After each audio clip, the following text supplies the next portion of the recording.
Hello everyone, and welcome to my YNR Homies channel. I hope everyone is having a wonderful day. Before we begin, please hit the subscribe button and give this video a thumbs up. Jack discovers a panicked Traci in tears following a conversation with Sharon. Kyle and Claire wake up in the same bed in their suite. He teases her about sleeping through her alarm. He couldn't wake her since she seemed so serene. Claire exclaims that she is late for work. He kisses her without concern. He wants to make out, but she applies the brakes. She's glad she brought a bag, because she'll have something to wear. Kyle suggests she leave items in the suite for future use or at his home.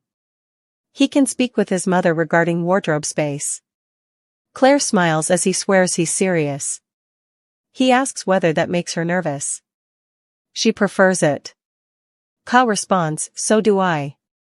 He strives to highlight her unique qualities and the significance of this moment. He can do it right now. Kyle attempts to get her to stay and call in sick. Claire decides to shut out the world for today. He knows she's been working non-stop and is probably ahead of schedule for the day. He requests room service, and Claire laughs, "You are incorrigible." They engage in pillow fighting and kissing. Nikki runs into Jack as she enters society. He invites her to join him and give him an update on how things are doing at Chancellor. He's excited for her. She wonders if this is true or if he is acting because they are pals. Jack squints at her, perplexed by the insult and her tone. They sit, and Nikki adds that she believes Jack is delighted for her, but it is tricky because of Billy. They discuss how stress isn't driving her back to drinking. Jack agrees she's on top of her game. Nikki considers assuming Billy's place. Jack informs her that he enjoys any opportunity to criticize the mustache, but this isn't one of them.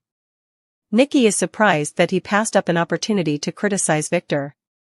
Jack approves of Victor's actions, but not the manner in which they were carried out. It prompted Billy to take a long, hard look at himself. He believes his brother has finally discovered himself and let go of his grudges. This would never have happened otherwise. He's grateful Victor acted despicably, as expected.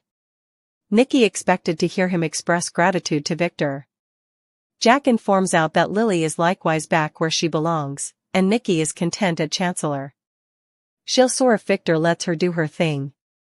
Nikki reflects, "All's well that ends well." Jack replies, "Not exactly." Victor must leave Claire and Kyle alone in order to restore harmony between their families. Nikki warns that getting Victor to leave Claire and Kyle alone will be difficult. She despises his stubbornness, but he believes he is protecting her. Jack fears that he will simply push her away. He laments that Victor does not want him to be happy, and if it means his granddaughter becomes collateral damage, so be it. He seeks Nikki's help in advocating for the young lovers. Nikki coos, "You are so romantic, Jack Abbott."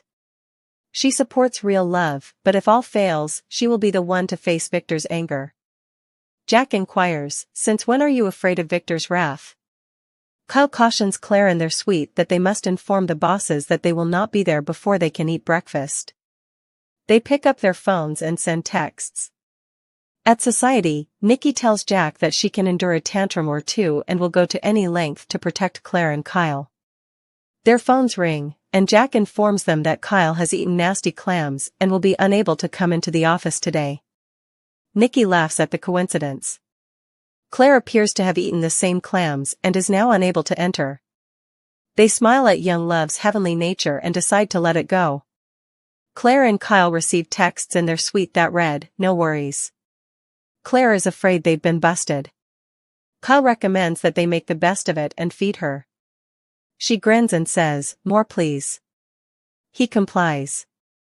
They discuss this being her first time playing hooky. She seemed to be having too much fun. This can't happen again. Kyle mocks her, "Absolutely not." She mumbles, "Maybe every now and then." He takes her into his arms, and they begin kissing before falling onto the bed. At society, Nikki is relieved that she and Jack are getting along. He will always be honest with her. She will always be honest with him. Jack jokes, even if it means betraying Victor's trust? Nikki hopes it does not come to that. Phyllis updates Summer and Nick. Summer and Nick question Phyllis at the GCAC about what occurred with Sharon. She claims they talked but has to be probed for further details.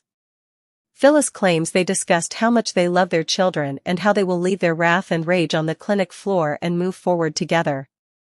Summer wonders, so, friends? Phyllis responds, not friends, not enemies. We don't have to label it. Nick is incredibly proud of them. Summer agrees.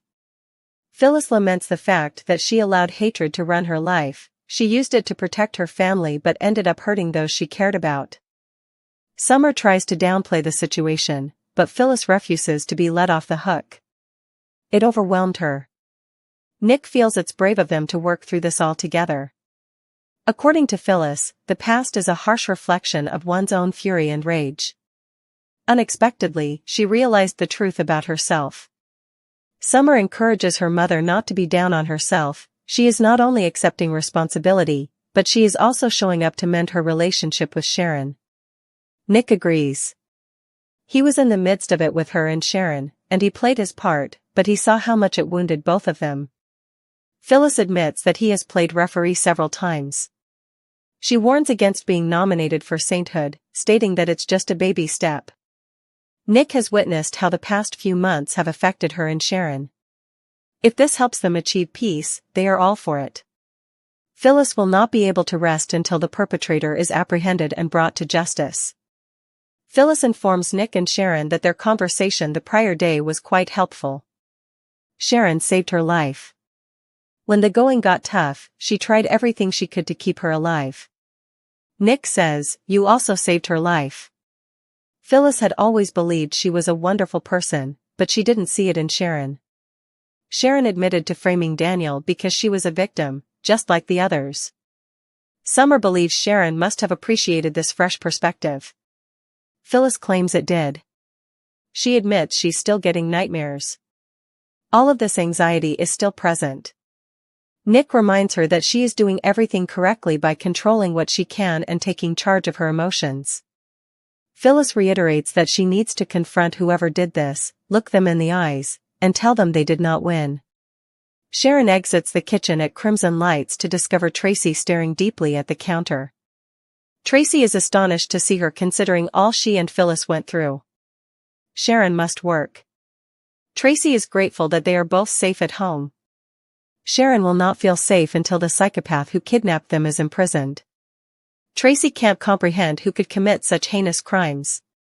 Sharon admits she's still getting nightmares. Traci apologizes for bringing this up again.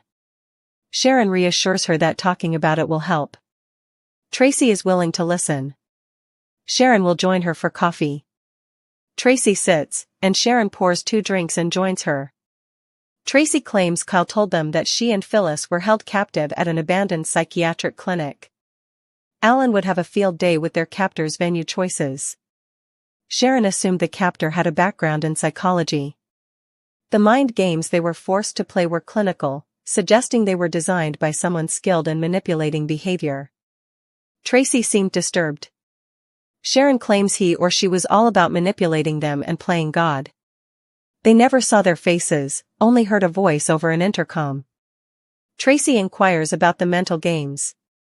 Sharon claims they were compelled to solve riddles and play the game to survive. Traci finds this all quite disturbing.